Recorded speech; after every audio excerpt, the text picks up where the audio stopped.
සුබ දවසක් අදත් අපි පටන් ගමු මාතෘකාවකින් අලුත් දැන් GDP එක මේ $5000ක් නේද per capita per capita මොකද හිතන්නේ මේකෙන් මොකද්ද ගම්මේ කරන්නේ නෑ මෙහෙමයි මේක අපි මෙහෙම ගමුකෝ දීප්ති දැන් ඔය මොනවා හරි දෙයක් කියනකොට දැන් අපි GDP per capita මෙච්චරයි කියලා කියනවා. හරි. ඒතකොට දැන් අපි ටෙක්නිකලි කියනවා. හරි. හරි. ඒතකොට අපි ඕකේ ඕනම් ෆෝමියුලා එකක් කියන්න පුළුවන්. මෙන්න මේක තමයි ෆෝමියුලා එක.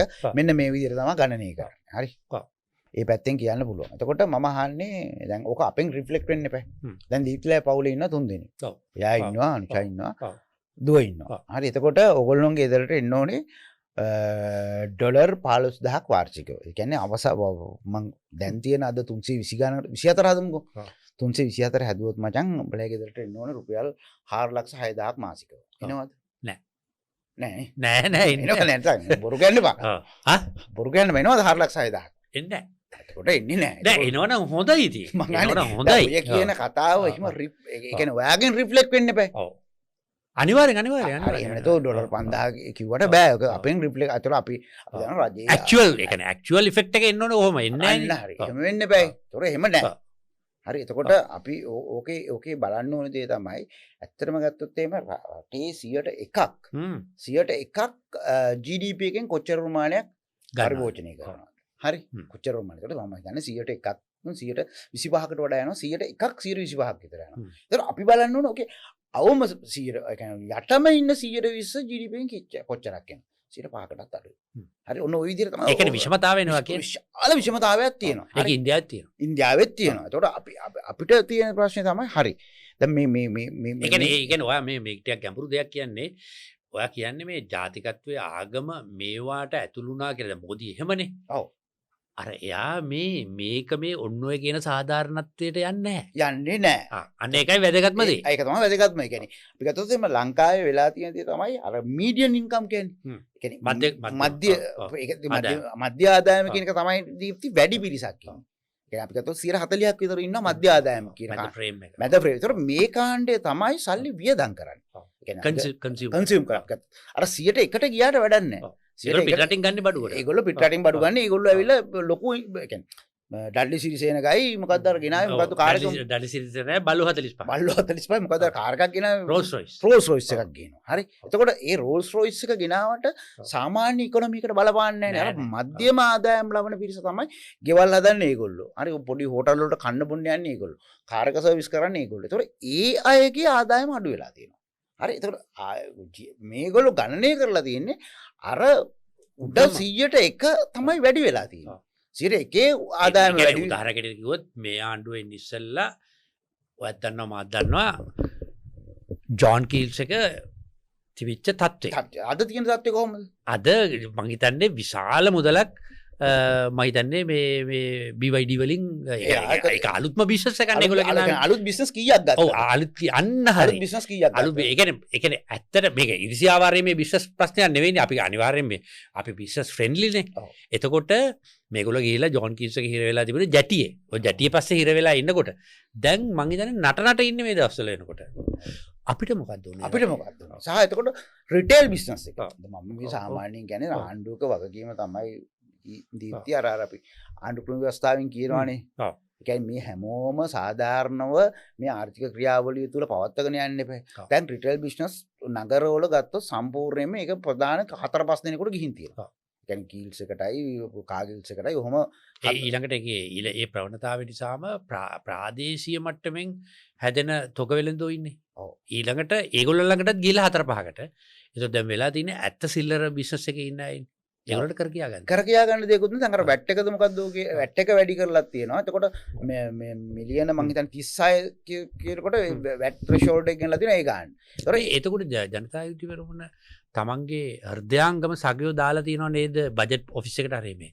ඉතින් ඒගොල්ලෝ මේක තේරුම් ගන්න බෑ. දැන් මේ මීඩියම් ඉන්කම් එක ශ්‍රින්ක් වෙනවා කියන්නේ ආය අර පල්ලෙහාට ට්‍රිකල් ඩවුන් තියරි කියන්නේ දැන් අපි මේක සල්ලි පිරෙන තියෙනවා. දැන් හරි උදාහරණයක් කියමු. දැන් මට දැන් ගෙදර වත්ත සුද්ධ කරගන්න ඕනේ. දැන් මම කරන්නේ දැන් වත්ත සුද්ධ කරන දැන් මගේ ආදායම අඩු වීම නිසාම මම වත්ත සුද්ධ කරගන්නවා. ඇඟට හොඳයි වත්ත කියලා. සුද්ධ කරන මිනිස්සෙකුත් ඉන්නවනේ. අනිවාර්යයෙන්. නෑ නෑ ඒක හදාගන්න හිත කොහොමද දන්නවද? ඇඟට හොඳයි කියලා. ඇඟට හොඳයි. හරි වත්ත සුද්ධ කරන මිනිස්සුන්ට සුද්ධ කරනවා. ඒතර මම කෑම පැකට් එකක් කඩෙන් ගේනවා කියමුකෝ. එතනත් සල්ලි යනවානේ. මම කරන වැඩේ දැන් මේ උගන්වනවනේ පිටින් කන්න එපා ගෙදර උයාගෙන කන්න කියලා. මම ගෙදර උයාගෙන කනවා. හරි. එතකොට අර බිස්නස් එකක් මම කියන්නේ අඩු වෙනවා. ධම්මික පෙරේරා සල්ලි තිබ්බට ධම්මික පෙරේරාගෙන් යන්නේ නැහැ නේ වත්ත සුද්ධ කරගන්න එකට. දැන් එහෙම ධම්මික පෙරේරා එක වත්තයි තියෙන. අපි මිඩල් මීඩියම් ඉන්කම් එක ගත්තම වතු 10 ගණක් තියෙනවා. වතු කියන්නේ පොඩි පර්චේස් 6-7 තමයි යන්නේ. වතු තියෙනවා කියලා ඉතින්. හරි. එතකොට ඒ වගේ එකක් මේ ආණ්ඩුව යටතේ පේන්නේ නැහැ. හරි පේන්නේ නැහැ කියන්නේ ඔය 5000 කතාව ඇතුළේ රිෆ්ලෙක්ට් වෙන්නේ නැහැ. හරි. එතකොට ඔය ඒක හරිනේ ඉන්දියාවේ ගණන් හැදුවම GDP එක කොහොම තමයි තියෙන්නේ. බිලියන් ගණනක් තැනක අන්ත දුප්පත්. ඒ කියන්නේ මධ්‍යම පන්තිය දුප්පත් වෙනවා. එන්න මධ්‍යම පන්තිය කියන්නේ වියදම් කරන පන්තිය.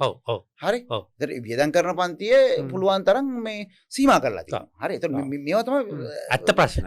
එතකොට අනිත් එක තමයි මේ ආර්ථික ක්‍රියාවලිය කියන එක මේ දීප්ති දැන් අපි දැක්කහම ඒක සන්දර්භීයයි. ඒ කියන්නේ එහෙම නැතුව මේ කොන්ටෙක්ස්චුවල් අන්න හරි මේ ගල්ලච්චු වල ගල් වල ගහලා තියෙන තියරි නෙවෙයි. ඔව් ඒ කියන්නේ ෆිසික්ස් ද අන්න හරි ෆිසික්ස් නෙවෙයි. ඉකොනොමික්ස් කියන්නේ ඒක සෝෂල් සයන්ස් එක. සෝෂල් සයන්ස් එක. එන වෙලාවට කොහොමද මේ මයික්‍රෝ ඉකොනොමික්ස් ගොඩක් තියෙනවා. ඒතර මේ මයික්‍රෝ ඉකොනොමික්ස් ස්ටිමියුලේට් කරන්නේ රනිල් වික්‍රමසිංහ ඒකනේ ටච් කර හිටියේ. ඔව්. ඒ කියන්නේ මෙහෙම යහට මෙහාට හාල් යවනවා අර ඒවේ ටක් ගාලා එතන පොඩි ස්ටිමියුලේෂන් කරනවා. ඒතර ඒක මේ සමාජ විද්‍යාත්මක ක්‍රියාවලියක්. ඒතර මේ ක්‍රියාවලිය තුල පිරිසක් බලාගෙන ඉන්න ඕනේ. දැන් කොයි පිරිසද මෙතනින් ඩ්‍රොප් වෙනකොට කොහොමද උස්සන්නේ? ෆන් කරන්නේ. පිටරටවල කරන්නේ. ඒ කියන්නේ ෆිස්කල් ට්‍රාන්ස්ෆර්ස් කරන්නේ. ඒතර ඒ වගේ පැත්තක් මේක අපිට පේන්නේ. කාට තේරෙන විදිහට කිව්වොත් එහෙම රීටේල් බිස්නස් එක ජෝන් කීල්ස් එක හරි කවුරු හරි අල්ලගෙන ග්‍රිප් කරගෙන ඒකාධිකාරයක් එනවා නම් ඒ පොඩි කන්ට්‍රෝල් එකක් කරලා මාකට් එක ඩෙමොක්‍රටයිස් කරන්න කොහොමද කියනවා කියන්නේ.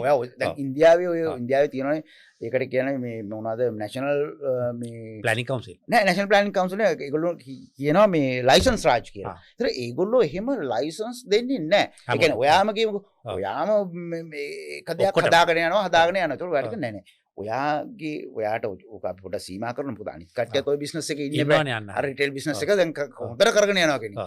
අනේ මම ඔක්කොගේම රිටේල් පඩම පෑ. ඔය අයප තව කට්ටියක් ඉන්නවනේ. ඒක තව කට්ටියකට සමාජයක්. ඔයාම පුද්ගලයෙක් කරලා නෙවෙයි.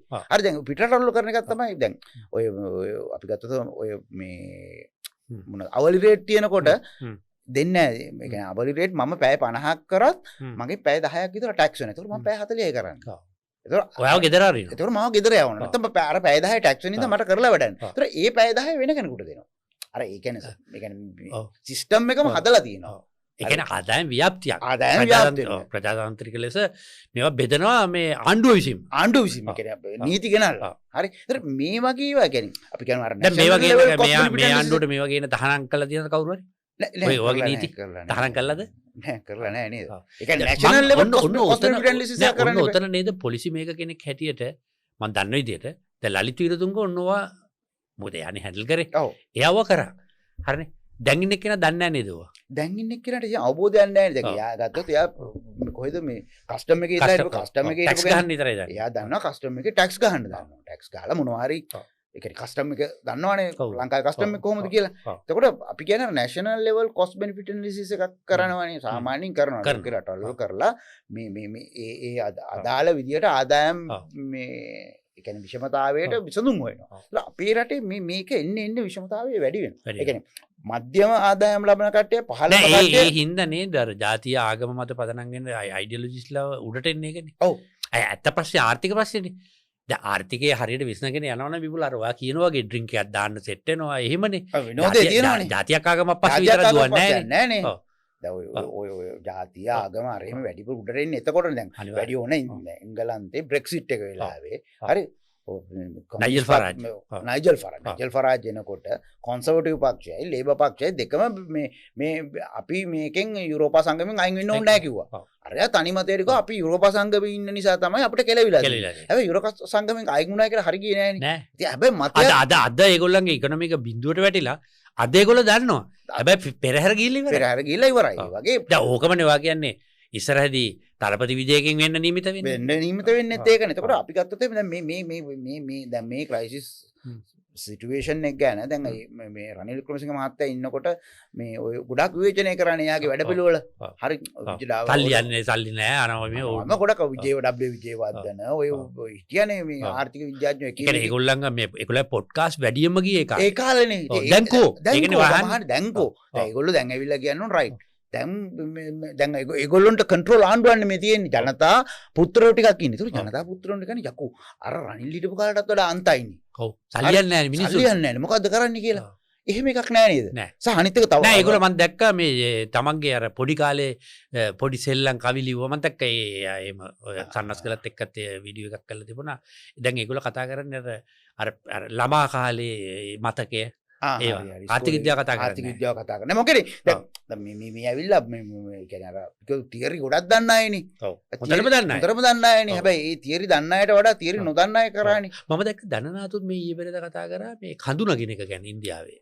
ඔව් ඒ පැත්තට ගිහිල්ලා තියෙන දැක් ඒ කියන්නේ. ඔව්. ඒ කියන්නේ ආර්ථික විද්‍යාව නෙමෙයි කතා කරන්නේ. ආර්ථික විද්‍යාව නෙමෙයි දැන් ධනනාත් උනත් මම හිතන්නේ ලොකු සේකක් තියෙනවනේ මේ ආණ්ඩුවේ. අනිවාර්යයෙන් කතා කරලා කියනොත් රයිට් දැන් මේ බලන්නකො මිඩල් ක්ලාස් එක ශ්‍රින්ක් වෙලා තියෙනවා. මිනිසුන්ට ගෙවල් හදා ගන්න බෑ. අර මේ ලොකු ප්‍රශ්න ටිකක් තියෙනවනේ.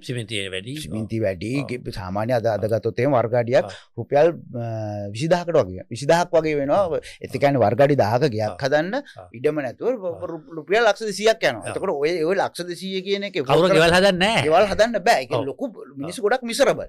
හරි. පැහැදිලි. මිසරබල් වුණාම ඕනනම් ඊළඟ සැරේ ඇවිල්ලා නාමල් රාජපක්ෂ කියන්න පුළුවන් මේක මොකක් හරි මට කරන්න පුළුවන් කියලා. දැන් එහෙම නෙන්නේ දැන් ගොඩක්. දිලිජ්ජාවීර කියන්නේ එහෙම ව්‍යවසායකයෝ වුණාම මේක හරියනවා කියලා. හරි. එතකොට දැන් මේක අපි අවසන් කරමු. දැන් අපිට අපේ නිෂ්පාදකතුමා කියලා තියෙනවනේ මේක සීමා කරන්න කියලා. එතකොට මේ රනිල් වික්‍රමසිංහගේ වැඩපිළිවෙල මම මේක කියලා මේ සාරාංශයක් 2022 දීප්තිට මතකයි ඩොලර් එක තිබෙ රුපියල් 400ට. හරි. එතකොට 2024 වෙනකොට මේක 297ට වගේ 293යි 293ට ගෙනාවා. JVP ආණ්ඩුව බාර 293යි. ඒතකොට රනිල්ගේ බලාපොරොත්තුව තිබුණේ 2025 මේක 260ට වඩා අඩු ගේන්නේ නැහැ. අඩු ගේන්නේ නැහැ. 225 260ට 2025 ගේන්නේ හිටියේ. එතකොට මේක කරන්නේ ආර්ථික අර්බුදයේ ඉස්සෙල්ලා අන්තිම වෙලාවේ 130 ගානට නේ තිබුණේ. මුලින්ම 100 ගන්නකොට 100 මහින්දලා ගන්නකොට 170 ගන්නකොට 170 ගන්න. මම කියන්නේ ළඟ ළඟ ගියොත් එහෙම නිකන් 135ට ඒ වගේ තිබිච්ච එක මේ ඩබල් වෙලානේ තියෙන්නේ. ඩබල් වෙලානේ තියෙන්නේ. දැන් ගත්තොත් අද ගත්තොත් 320යි 27යි 27. හරි. තවත් වැඩි වුණා. තවත් වැඩි වුණා. ඒකට අර 2.5 මිලියන් අර ඒකත් ගිය එක ඒකත් බලපෑවා. එතකොට දැන් මේ 327 වුණ එකේ බලපෑම එන්නේ තව මාස 3කින්. ඒක ඕන කෙනෙකුට බලා ගන්න පුළුවන්. කවුරු හරි JVP එකේ ආර්ථික විද්‍යාව සම්බන්ධව විද්‍යාඥයෙක් ඉන්නවා නම් එන්න අපිත් එක්ක කතා කරන්න. ඒගොල්ලෝ අපි වැරදි නම් වැරදි කියනවා. අපි කියන්න මේ තත්ත්වෙට මේ 325ට 327ට ගිහිල්ලා තියෙන්නේ මිස් මැනේජ්මන්ට් හින්දා. හරි. ඒතකොට අපි පෙන්නන්න කොතනද මේ මිස් මැනේජ්මන්ට් වෙලා තියෙන්නේ. ඒක මම කියන්නේ හැබැයි ඒ වගේම අපි අනුබයිනව නෙවෙයි. එතන මෙහෙමයි. අපි නැවත කියනවා මේකට උත්තරේ නාමල් රාජපක්ෂ නෙවෙයි. නාමල් රාජපක්ෂ නෙවෙයි. හරි නාමල් රාජපක්ෂ ආවයි කියලා මේක නවත්තන්න බෑ. හරි මේකට විධිමත් විදියකට වැඩපිළිවෙලක් රනිල් වික්‍රමසිංහ මහත්තයා හදලා තිබුණා. හරි. හොඳටම හදලා. හොඳ ඒක කවුරු හරි කෙනෙක් චැලෙන්ජ් කරනවා නම් කියන්න අපි ඇවිල්ලා අපිත් එක්ක කතා කරමු ඕන. හරි දැන් මේ ඊළඟට ආයි කියන්න ඕනේ මේකට උත්තරේ සජිත් ප්‍රේමදාසත් නෙවෙයි. සජිත් ප්‍රේමදාසත් නෙවෙයි. හරි මේ ක්‍රමයේ දිගටම ගියොත් දැන් මේ යන විදියට මේ 2.5 මිලියන් ඔහොමම වෙලා මේ වෙන මිස් මැනේජ්මන්ට් ගියොත් අපිට LC එකක් ඕපන් කරගන්න බැරි වෙනවා. තව ටික කාලයක් ගියාන් පස්සේ මොකද LDB එකේ ප්‍රශ්නයක් ආවා, තවත් බැංකු වල ප්‍රශ්න ආවා. හරි මේ ප්‍රශ්නත් එක්ක අපේ බැංකු ක්‍රමයේ සම්බන්ධව විශ්වාසය නැති වෙනවා. එතකොට අපිට වෙන්නේ අත්පිට මුදලට ගන්න. ඔව්. ඒ කියන්නේ ඔය කියන්නේ සෙන්ට්‍රල් බැංකුව වග කියන්න ඕනේ නේ හරියට. සෙන්ට්‍රල් බැංකුව වග කිය මම මේ ඒ දක්ෂයෙක් නේද ඉන්නේ. මන්ද දක්ෂෙක්ද කියලා. හරිද?